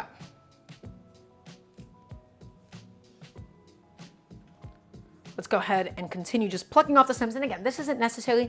I just don't love the texture of the stems. I find them to be a little bit fibrous sometimes. Okay, wonderful. There we go. Okay, so cilantro, we're going to take it and we're going to bundle it up in our hands. We're going to bundle all of it up, and then we're just going to go ahead and slice it. I don't want to see you chop it. I want to see you slice it gently. Use the full length of your sharp knife. If you chop herbs, you're just going to crush them and oxidize them, and they're going to lose all of their flavor. So instead, we slice it. We slice it. Nice long strokes, base to tip, all the way through. Okay? We only need like one pass for today. Just one pass all the way through. Just take a couple of the extra leaves though, and just make sure that all of them got some of that treatment. Wonderful, and that's all we really need. We just want some like very coarsely sliced cilantro for today. Take that, and that also goes onto my garnish plate as well. Okay, and guys, last but not least, let's go ahead and get some of these lovely Chinese chives. This is an ingredient that I am actually not used to using before. This is something that I've observed a lot in a lot of really delicious soups that I've loved. So all I'm going to do is I'm going to cut the base of it off because it's a little bit dried out at the bottom. And then let's think about the kinds of pieces that we want. The Chinese chives, we need these to cook in the soup. So I'm going to go ahead and cut them into pieces about yay long. What makes Chinese chives different? I believe these are also called garlic chives.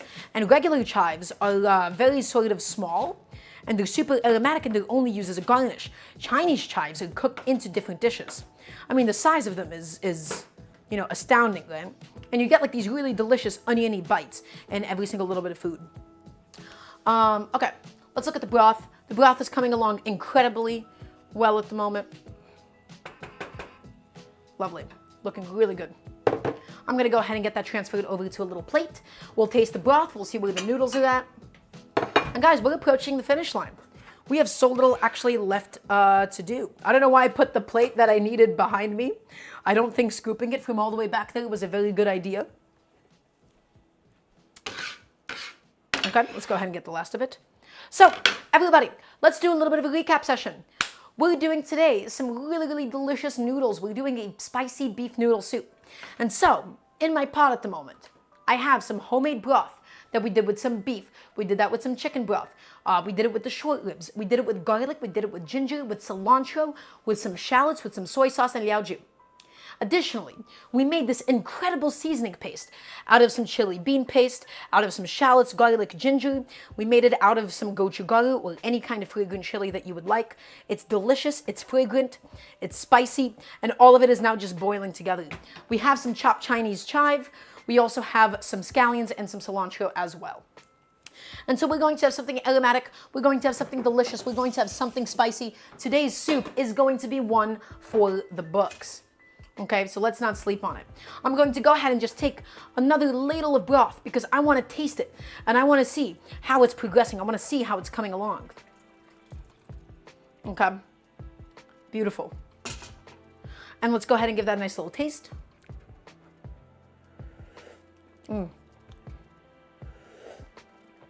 Guys, that is phenomenal. That is so good. You have no idea the amount of flavor that this holds.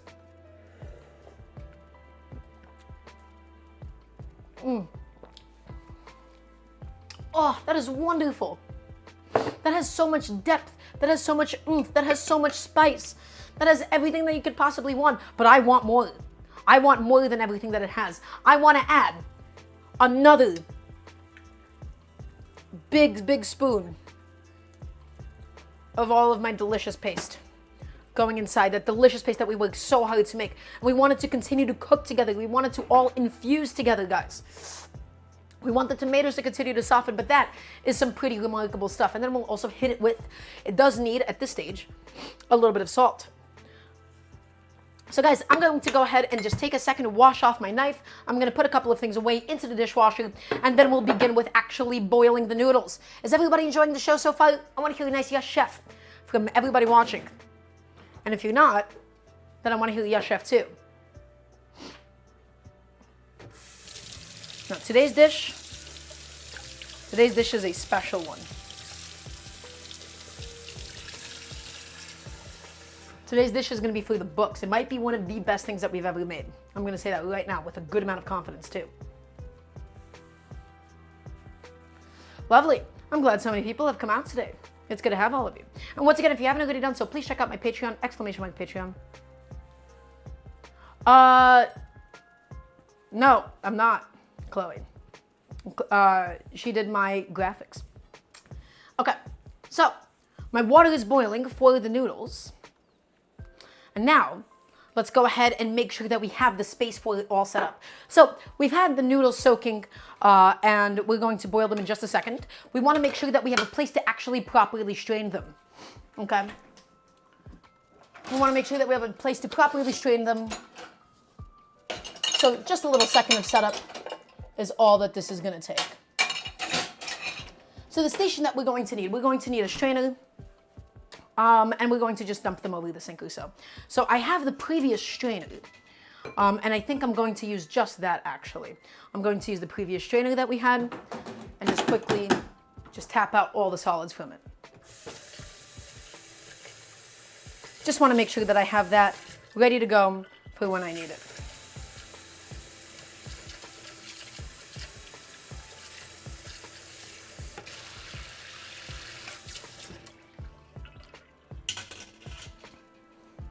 Okay, and this is continuing to boil away really nicely. So guys, let's go in with the noodles. But first, let's go ahead and just switch the stoves around a little bit because I want to be able to show you guys the noodle cooking here. So I'm going to grab this pot and we're going to just gently pick it up and place that over here. Lovely, and let that continue to go as it was. And then I'm going to grab the other pot, boiling away now. And I want you all to see the process of the actual noodle cooking. So I'm going to go ahead and grab it nicely and gently. Let's get that over here. There we go. So, oh yeah, that's because, again, when I use my stove, it disrupts the camera connection for some reason. It's a thing about, it's some electromagnetic magic. This is real. This is actually completely real. Okay, so let's go ahead and get this water aggressively boiling. Guys, I have here my lovely noodles that have been soaking. These are tubular bunboe noodles. These are almost like bucatini, so they're hollow on the inside. They're really lovely noodle. They're super cool. They're super fun, and I wanted to have them for today. And so we will. Let's go ahead and get that up to a nice big aggressive boil. And all I'm going to do is I'm going to plunge my rice noodles inside. In you go, buddy. That's one batch. And that's two. In you go. Please and thank you. Perfect. And let's go ahead and grab just my spider, I suppose. Just any tool to just shove them all down, and we're going to stir them around a little bit. So, because of the fact that we soak them, we do cut out a lot of the cook time. Normally, these guys can take sometimes like 20 minutes to get fully done. So we're going to have to cook it and taste it as it goes. Cook it and taste it, cook it and taste it, until we actually get a final desired texture. So that little stuff, that's like some of the cilantro from before. We don't really have to worry about it too much. I just didn't have another spider that I could use in a moment. Okay. And so in total, because of the fact that we soaked it, I think it's going to take around 5 minutes, but we're just going to have to taste it and go and see how we feel about it. Also, while the soup is still going, I'm going to taste it one more time and see if we can add in the Chinese chive. See how we're doing with this.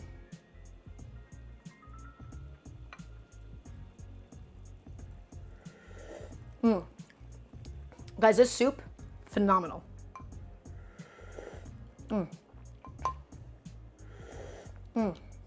That is so special.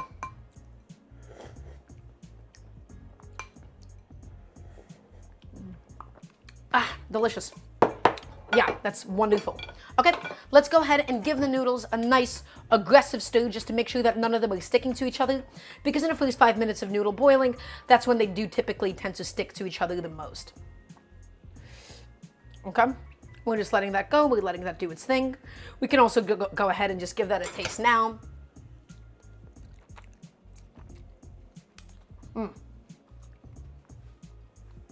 So we taste it and it has like that really, really chewy core on the inside.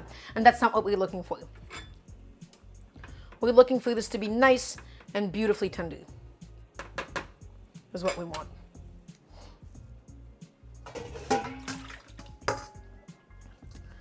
So yeah, we're just letting it go now. This is where the stream is starting to chill out a little bit. If anybody has any questions, now is a really good time to ask. I'm here to teach you all how to cook after all. I want to help you all. And it can be about this dish that we're doing. It can be about something else. I'm also going to go in now with all of my Chinese chive into the soup itself. And again, I wanted a generous, generous amount. So all that going in with a nice big hit of salt because it needs that seasoning.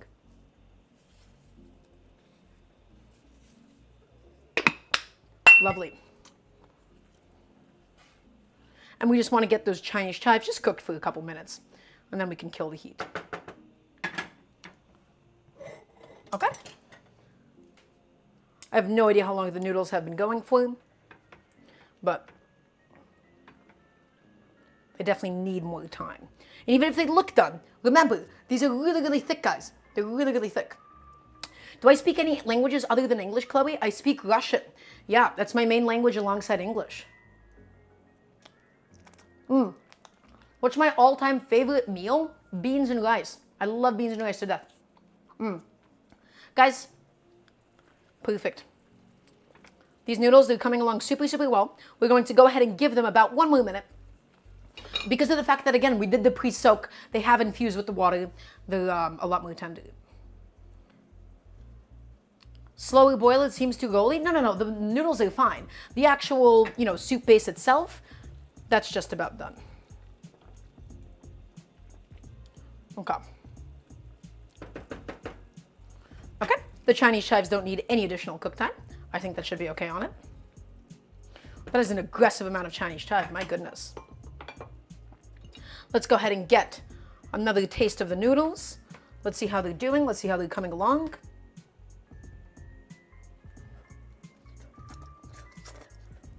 Lovely. In fact, I'm going to pull these guys now. Let's go ahead and pull them, and we're going to go ahead and strain this out into our vessel. So, we got to go ahead and grab these towels. We don't want these noodles to become mushy. So all we need to do, guys, we need to strain them out. And again, if you don't soak these, it's going to take a lot longer to cook. So it is essential that we soak them for this amount of cook time. So we're going to take all the noodles, and I'm going to steam all of your faces. I apologize for that. And then, to stop them from overcooking, I need to go ahead and take my strainer, and we need to go ahead and make sure that we rinse this under some cold water, guys. Nice cold, cold water. And so, I'm doing this, I know I'm doing this off camera, I apologize, but this is important that it happens right now.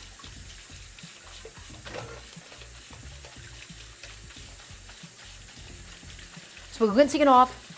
Again, we're just getting rid of all of that excess starch that was on the outside of the noodles.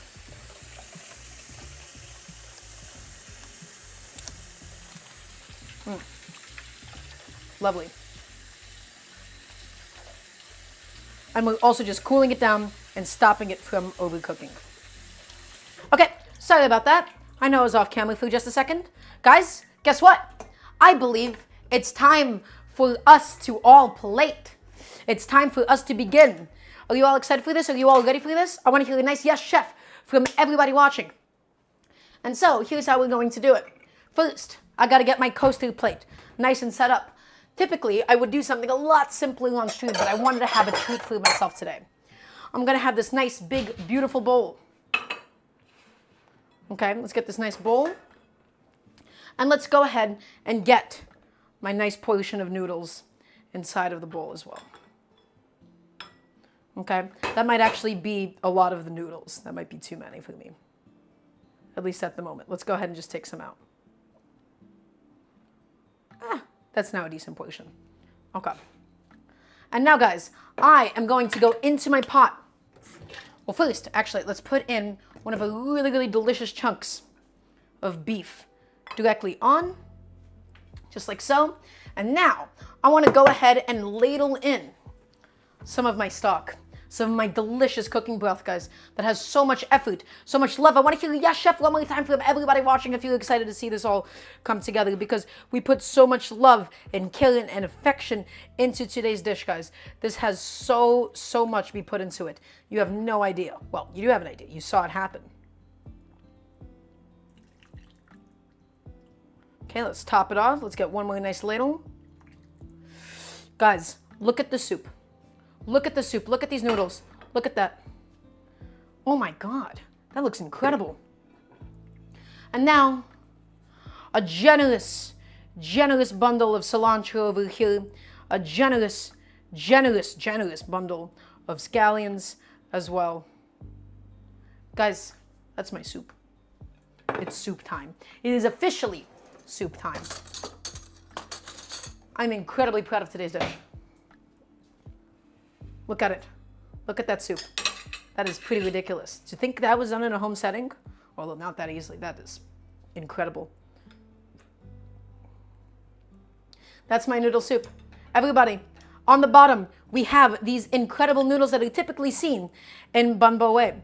But we have these rice noodles. These rice noodles which are tubular and nice and thick. We have this broth. We have this broth that we made out of some chicken stock, out of the short ribs. We have these really, really beautiful short ribs, okay? We have that stock made out of them. We have some soy sauce, some liaojiu, some ginger, garlic, and shallot and star anise. We made an infused oil with Sichuan peppercorns, and then we fried some cumin seeds. We fried as well some gochugaru, some nice fragrant chilies. We fried some tobanjang, some chili bean paste, some soy sauce, some tomatoes as well, a bunch of shallots. We have Chinese chive inside. We topped it off with this incredible tender braised short rib, guys, that we can just go ahead and pluck off. Looks lovely. And then we have so many scallions and cilantro on top. Let's go ahead and have a bite of all of this together. Cheers. Oh my God. Oh my goodness.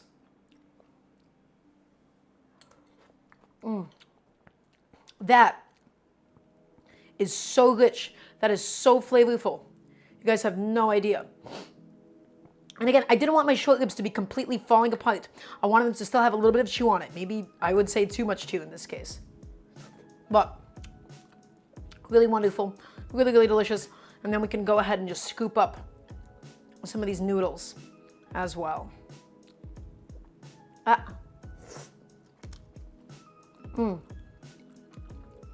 These noodles are crazy. They're so thick. Thick and chewy.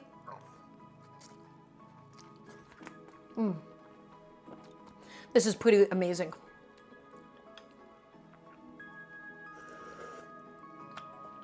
Oh my God, the flavor.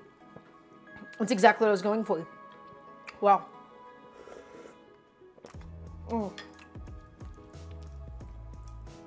Oh my goodness.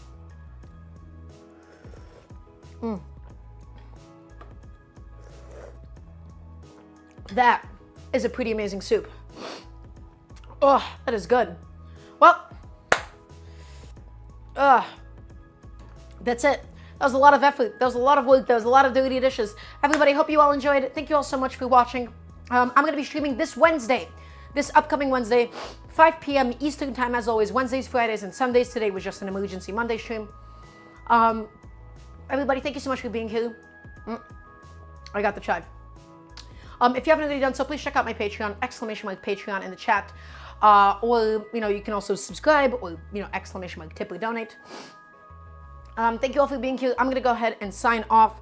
I will be seeing all of you another time this Wednesday, 5 p.m. Be there or be a squirrel, and you don't want to be a squirrel. Yeah, have a good rest of your Monday. Bye-bye.